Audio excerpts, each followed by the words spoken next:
Bismillahirrahmanirrahim. Mehriban ham muhabbat iyasi bo'lgan Alloh ismi bilan ixtiboringizga butun dunyo tatarlari kongressining Boshqirdiston vakilligi ham Boshqirdiston tatarlari milliy madaniyat avtonomiyasining buyuk islom ta'limotine bag'ishlangan diniy ijtimoiy programmasining bugungi chiqarilishini taqdim etamiz.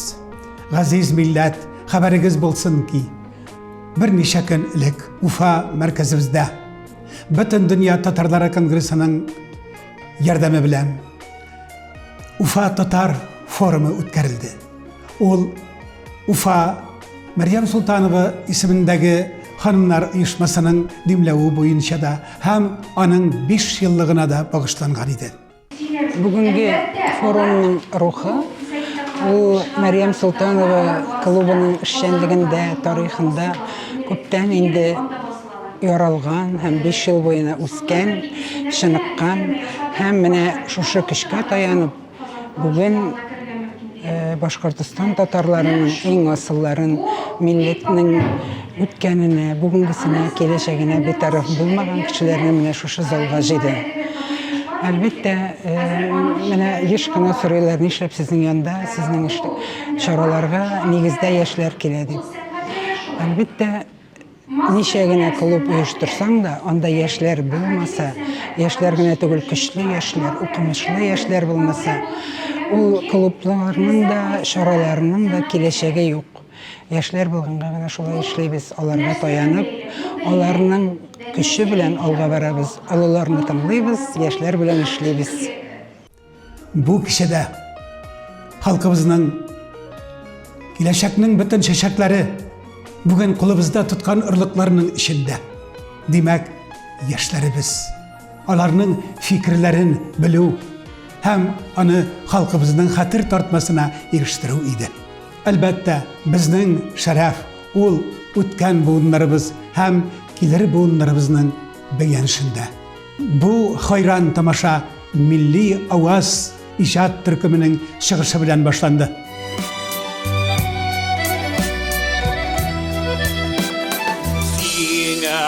Aşkınam, sine talpınam, sine utungda min haman yanam. Yaşlık, yaşlık, menge sünmeslik, savi baladay, günsüz gündeşlik. Yaşlık,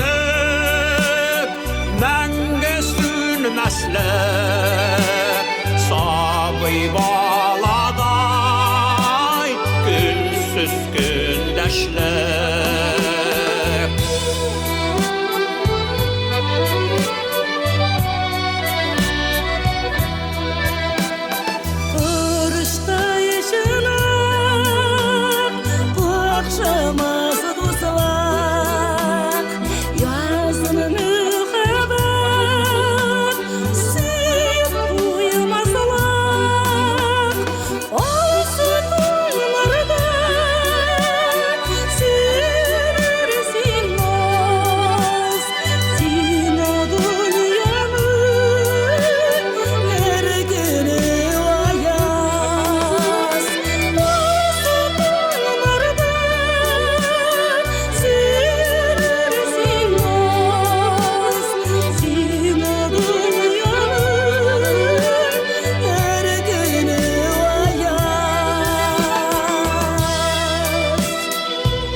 Yaldar yası diləgən dilək Tuğan ilgəsin Oxşamaz dirək Ütməz ayağa Yaşa kükürək Bilib qadirin Dalpınsın yürək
Bu şarağa Kazan merkezimizden ziyallılarımız, ayrıca yaşlarımız özlerinin fikirlerin hadiyeden kıldılar.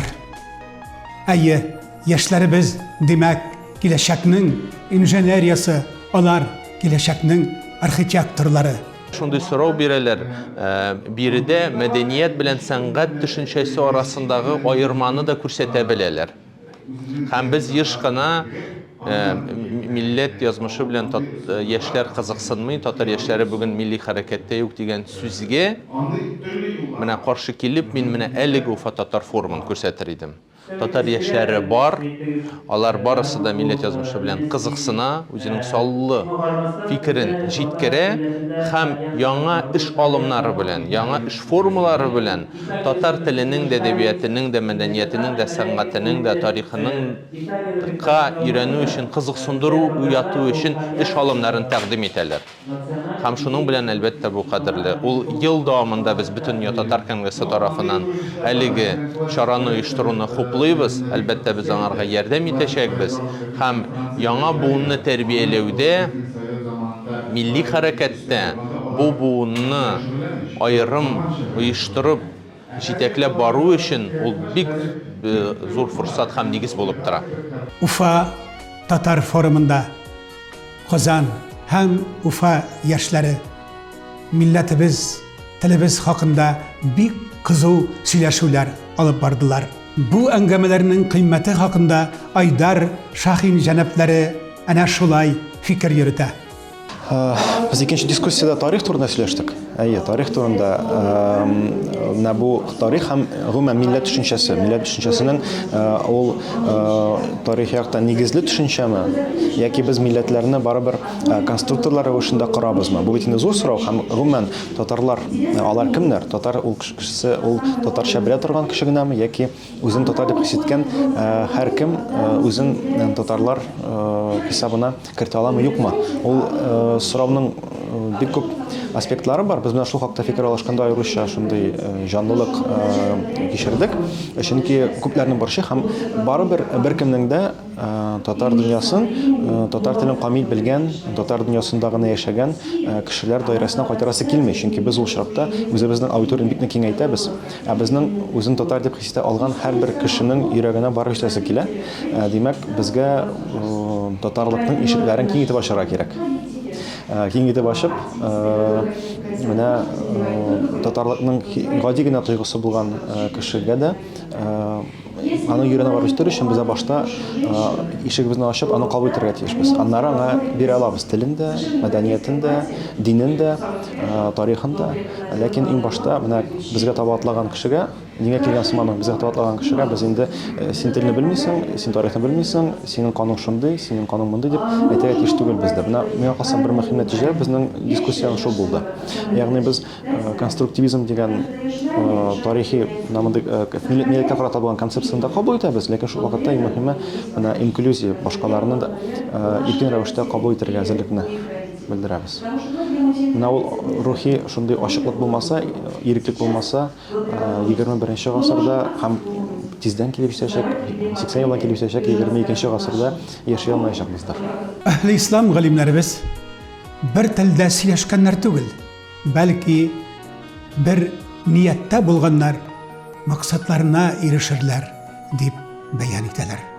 Бу җәһәттән кунакларыбыз, Kazan yaşları hem Ufa yaşları, til bilgiçleri, tarihçiler özlerinin fikirlerini gövdelendirdiler. Biz bitini hemen millet teması turunda kaynıyız. Hem şunapta bizni bir şeydir күрәсең. Min хыялланам, менә киләсе җыенда, бәлки киләсе җыеннарда biz инде шул милләт соравын шишеп, ниндидер башка сорауларга күчсәк, ниндидер сәнгатьтә яңа формалар эзләү сорауларына яки экологик проблемалар сорауларына яки җәмгыятьтә булган проблемаларга күчсәк, ул яхшы сигнал булачак. Димәк, без инде милләт сорауларын шишкән дигән сүз. Мин шуңа шул турда хыялланам. дөресен әйткәндә, менә безнең күзлектән, Казан кешесе күзлегеннән, менә бу чара ул Уфаның зур бер татар шәһәре булуын яңадан күрсәтүче, бу фактны кайтаручы бер вакыйга булды. Һәм әлбәттә, менә монда фикер алышу бик тә кызыклы, чөнки Уфа халкының, Уфа татарларының карашын ишетү, алар белән аралашу бик тә кызыклы, чөнки тарихтан күз салсак, әлбәттә, Уфа ул татар дөньясына шулай мәгънәләр биргән, аның тарихи борылышларында искиткеч зур роль уйнаган җирлек. Һәм хәзер дә без белән ул факт инде Уфадан, шушы җирлектән татар милләтенә хезмәт итүчеләр һәр даим килеп тора. Һәм димәк, монда инде безгә аңларга кирәк, бу киләчәктә дә шундый чыганак булып торачакмы Уфа шәһәре? Уфа татарлары үзләре ничек күзаллый? Менә бу безнең барган төрле мәдәни, милли процессларда. Менә бүген без шулар турында азмы күпме сөйләшә алдык сыман. Һәм иң мөһиме, менә барыбер безне борчыган кайбер теоретик сораулар бар. Милләт нәрсә ул? Миллилек нәрсә ул? Бер яктан бик җиңел сораулар сыман, икенче яктан аларга көн саен без җаваплар эзлибез. Җавапны белмичә әмәл дә кыла алмыйбыз. Әмәл өчен барыбер нигезен булырга тиеш. Теоретик назары нигезен. Миңа калса, без менә шул яктан да яхшы эшләп алдык. Инде сәнгатькәрләр катнашкач, ул теорияның гамәли өлеше дә бар булып тора. Менә шул өлешләре бигрәк тә кадерле, кыйммәтле. Шуннан да менә бу чара ел саен дәвам итәргә тиештер дип уйлыйм. Һәм инде ул алга таба эчтәлек ягыннан да, форматы ягыннан да әле киңәердер, иншалла. Уфа татар форумы. Бу чарада татар милли киемнәренең үсеше һәм аның фазиләтләре хакында Дина Гатина Шафикова чыгыш ясады. Когда же пришел тот самый национальный костюм в наш дом? А пришел он как раз в советский период, когда нужно было срочно показать для большой многонациональной страны, как тот или иной народ выглядит. Вот у нас появляются первые работы 28-го года, очень интересная серия брошюр о народах не только России молодой, но и других рядом проживающих, как выглядели те самые женщины. И уже чуть более поздний вариант. Если мы там видим в первом варианте еще ту узнаваемую татарку, да, городскую, начала 20 века, то уже в 60-х годах мы практически не узнаем тот костюмный комплекс. Я признаюсь честно, я его не считаю как татарский. Но мне очень нравится вот эта серия работ. Посмотрите, с 62 года по 2021 год. Вот тот самый национальный костюм, который был выработан в советский период, который, к сожалению, а может быть и к счастью, кто знает, может, это естественный ход истории, в нашем сознании воспринимается как татарский. Бу чараның ял, сөйләшү, гырләшү минутлары да шундый мәгънәви һавада үтте. Казан, Шәй йорты, бакча һәм Гүзәлия Хадиева, шәйсез дөнья, сансыз дигәндәй, республикабызның майданнарында затлы үләннәрдән әзерләнгән төрле шәйләр белән сыйладылар. Милли профессиональ сәхнәбезнең үзенчәлекле жанрын үстерүче, шөһрәтле башкаручы Нурбәк Батулла үзенең Алиф иҗат берләшмәсе белән сәяхәт дип исемләнгән программасын күрсәтте. Ул йөрәкләрдән йөрәкләргә, күңелләрдән күңелләргә капка ачты һәм халкыбызны, тамашачыларны хайран итте. 23 ел элек мин бер кызга гашык булдым. Ул хан кызы булып чыкты. Без моторга йөри башлаганда аны дию бәйге урлап киткән. Шуннан соң хан инде кем дию бәйгеннән минем кызымны коткара, шуңа кияүгә бирәм диде.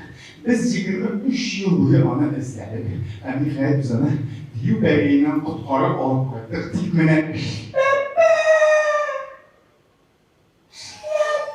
sigine koyadık olan. Sınlayıp ama başka işleme tektirip olmayın. Ne diyeceğim bizden şey yok şu anın dalsında işlemesi balacaklar ne dedim ağırdır. Yani ağırdan şu an böyle anın adası kan. Anda bütün ziyek, ustazlarını jiyip anın mahsus dalsında işleme tektirgene. Bu işlemeden başka yoktu dünyada da şılamayın. Kişiler koyalmayın. Havada suyu almayı yendi. Sen bana sevzi bari izlep bakayım ben de sonuç olur. İşleme! İzlediği şey.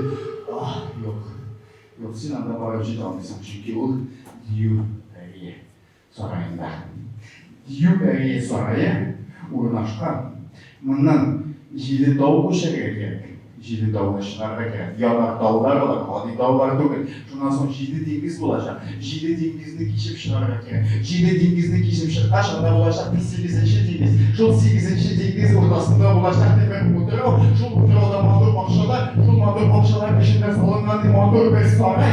Hem şu sarayda bulur bir karı sandı. Şu karı sandı peşinde. Hemen yok. Her bir karı sandı. Karı türlü yüzatlığı bitmeyen de karısının kutsiri vardı. Şu karı şu sandı peşinde vardı. Karı şu kırıklarına başladı. Şu karı şu kara bulacak demek.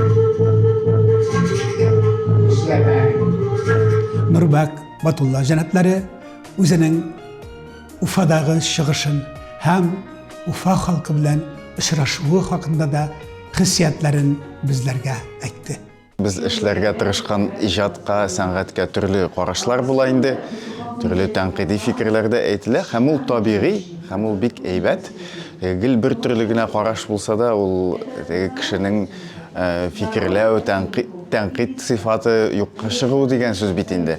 Tanqidlab qaray bilsinlar, tanqidlab qarasınlar, balki shundan da qo'y vaqt bizda yolg'ishabizdir. Biz tanqidga muhtoj. Tanqid ul bik yaxshi. Tanqid ul mantiqiy fikr yuritu, o'zingni tekshirib qarau. Shunga ko'ra turli fikrlar bo'luvi bik ko'rkam. Kimdir o'ng'ay qaray, kimdir teskari qaray, kimdir shuning o'rtalig'ida tura. Ham bu bik aybat. Shunga biz bir-birimizga bo'lishamiz deb o'ylayman. Tanqidda bo'lisha o'sirga. Hem maqtavda bo'lisha o'sirga. Qo'y vaqt maqtavda o'tira ola, tanqidda o'tira ola. Shunga ko'ra anda mantiq bilan qaraga kerak degi emotsiyalardan ozgina chetga ketib, salqin aql bilan qarasak, tanqidda bik foydali, maqtavda foydali bo'ladi. Buva rayonunda avul balalari bilan tushirdik klip uzgan joyda. Biz anda laboratoriya yasadik. Bir otna biz avulda turib, avul balalari bilan spektakl qo'ydik. Hozir biz o spektaklni mana yurtamiz Tataristonning turli shaharlarida, mana shollaga olib boramiz u balalarni, anda 12-13 yoshlik balalar, bik ko'rkam, bik shunday samimiy, shista balalar. Ham ular bilan biz birga Islom Valiyev bilan, Yulduz bilan spektakl qo'ydik. Ham shu spektakl qo'yganda biz muzika yozdik ular bilan birga. Ham shu muzikaga biz klipda tushirdik jeykini. Men shuni taqdim etar edim qarorga. Jeyni esga tushirib.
Уфа татар форумында катнашучыларның күңелләренә куаныч һәм юаныч биргән тагы да бер вакыйга.